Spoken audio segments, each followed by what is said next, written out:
Pemirsa, presenter kondang Ruben Onsu resmi ditetapkan sebagai tersangka dugaan tindak pidana penipuan dan juga penggelapan investasi. Penyidik kepolisian menemukan bukti yang cukup untuk menaikkan status terlapor menjadi tersangka.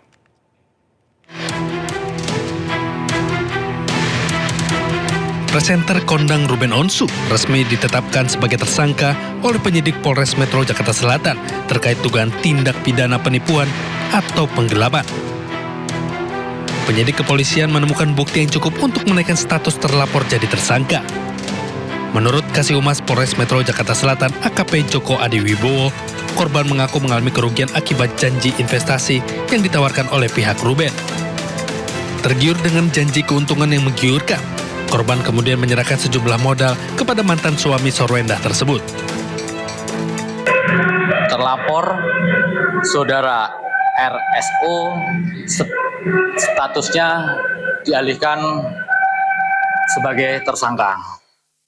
Kemudian dibuatkan surat penetapan sebagai tersangka. Meski statusnya sudah naik menjadi tersangka, polisi menyatakan hingga saat ini belum melayangkan surat pencekalan ke pihak imigrasi.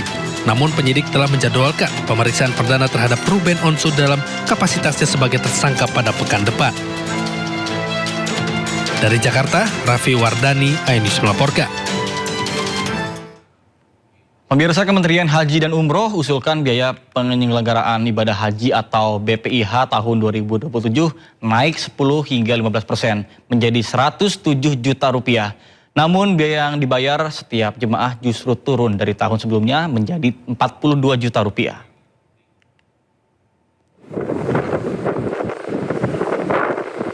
Rencana diusulkan oleh Menhaj Muhammad Irfan Yusuf dalam rapat kerja dengan Komisi 8 DPR RI pada hari Rabu.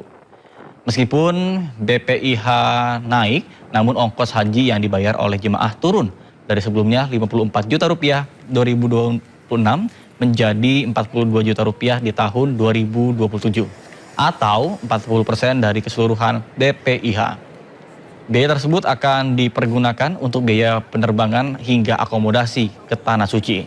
Sedangkan 60% sisanya atau sekitar 64 juta rupiah akan ditanggung oleh nilai manfaat dana haji untuk pelayanan, konsumsi hingga biaya hidup. BPIH untuk tahun 1448 Hijriah atau 2027 Masehi, pemerintah mengusulkan rata-rata BPIH per jemaah sebesar 107.340.172,02 rupiah.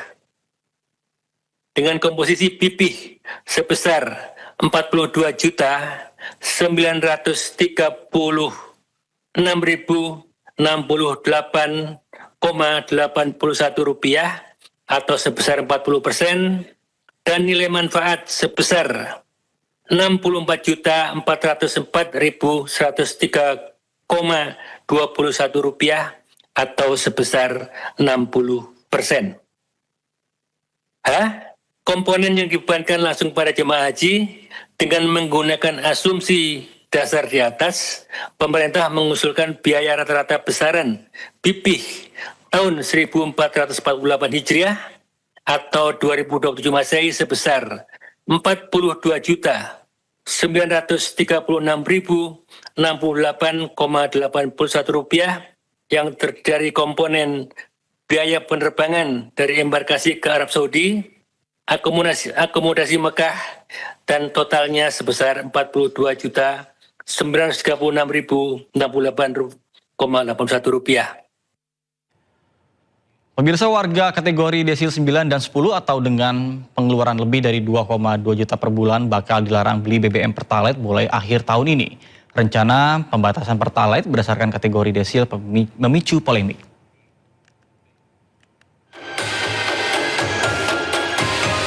Banyak orang kaya masih beli BBM subsidi. Pemerintah bakal mengatur ulang penjualan Pertalite.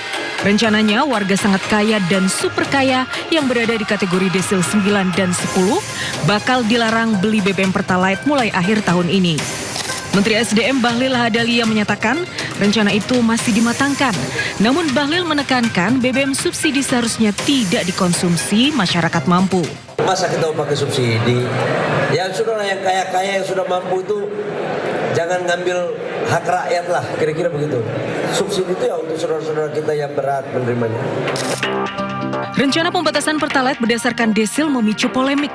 Terlebih beredar narasi warga desil 9 dan 10 adalah mereka yang memiliki pengeluaran lebih dari 2,2 juta per bulan per orang.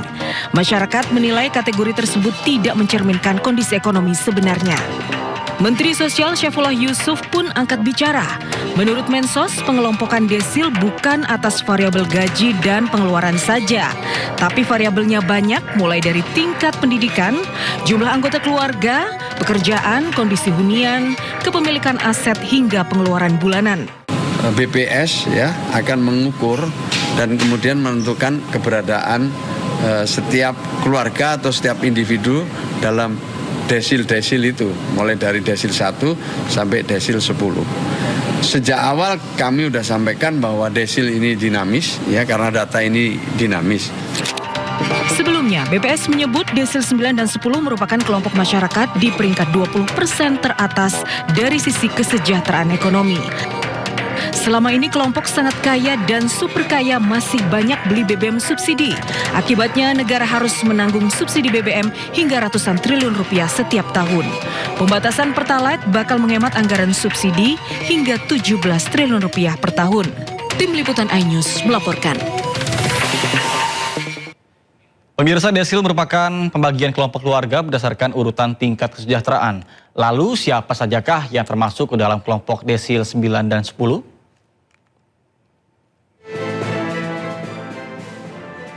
Desil 9 menggambarkan posisi kesejahteraan kelompok keluarga kelas menengah atas. Pendapatan mulai dari Rp7.500.000 hingga Rp15 juta per bulan.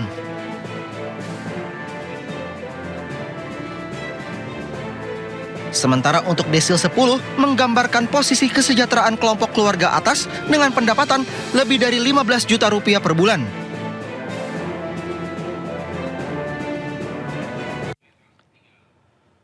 Pemirsa, 14 tahun belum mengalami penyesuaian, Gubernur Jakarta Pramono Anung belum putuskan kenaikan tarif parkir kendaraan roda 4 di Jakarta. Pramono menekankan proses penentuan tarif baru tidak diberlakukan secara terburu-buru.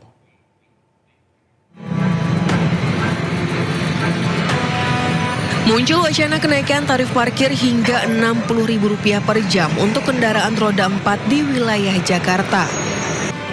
Terkait hal tersebut, Gubernur Jakarta Pramono Anung jelaskan bahwa usulan itu memang sudah disampaikan kepada dirinya.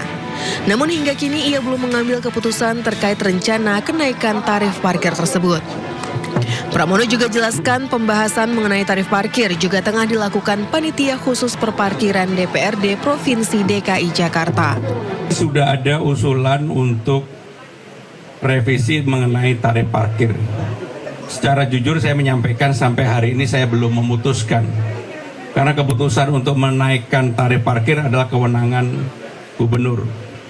Walaupun kemudian seperti diketahui teman-teman sekalian, DPRD Provinsi DKI Jakarta juga ada pansus tentang perparkiran. Beberapa usulan sudah disampaikan. Dan memang di Jakarta ini sudah lebih hampir 14 tahun tarif parkir belum pernah naik atau disesuaikan. Tapi saya belum memutuskan sampai dengan hari ini. Sebelumnya tarif parkir di Jakarta diusulkan mengalami penyesuaian, di mana untuk motor tarif yang tengah dibahas kisaran Rp3.000 hingga Rp15.000 per jam.